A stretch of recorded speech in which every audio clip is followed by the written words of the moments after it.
तुमच्या पक्षामध्ये जे जागा वाटप झालेलं आहे, तुमच्या पक्षांवर देखील घराणेशाहीचा आरोप झालेला आहे, अनेक निष्ठावंत कार्यकर्त्यांना डावलल्याचा देखील आरोप झालेला आहे. काय नेमकी तुमची यामागची भूमिका होती? जागा वाटप करताना काय नेमके निकष होते आणि ज्या कार्यकर्त्यांवर अशा पद्धतीने अन्याय झाला त्यांना तुम्ही आता मग काय सांगणार? नाही, कसं आहे की केवळ मनसेसोबत नाही, कुठल्याही 2 पक्षांची किंवा 3 पक्षांची जेव्हा युती होते, आघाडी होते, तेव्हा इलेक्ट्रल मेरिट हे सगळ्यात पहिलं पाहिलं जातं.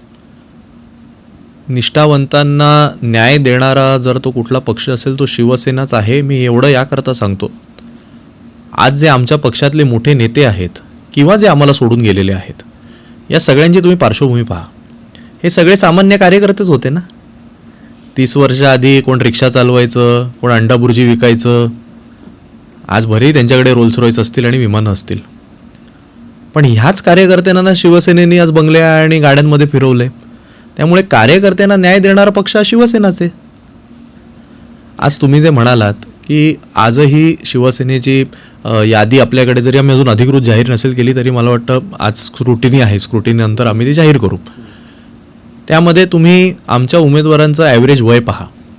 मी तुम्हाला खात्रीने सांगू शकतो की सगळ्यात यंगेस्ट पक्ष ॲव्हरेज एजनी जर पाहिला, सरासरीने जर पाहिला, तर तो शिवसेना उद्धव बाळासाहेब ठाकरे पक्ष असेल.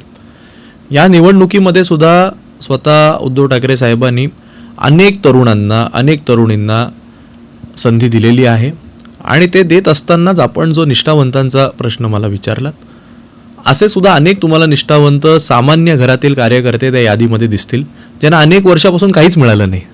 शाखेमध्ये 30-30, 35-35 वर्ष ते काम करत राहिले. त्यांनी ज्यांच्याकरता कामं केली ते मोठे झाले. चाळीतनं हायराईज बिल्डिंगमध्ये गेले, हायराईज बिल्डिंगमधनं डायरेक्ट शिंदे गटात गेले. पण हे लोक आज आमच्यासोबत त्याच शाखेमध्ये काम करत आहेत.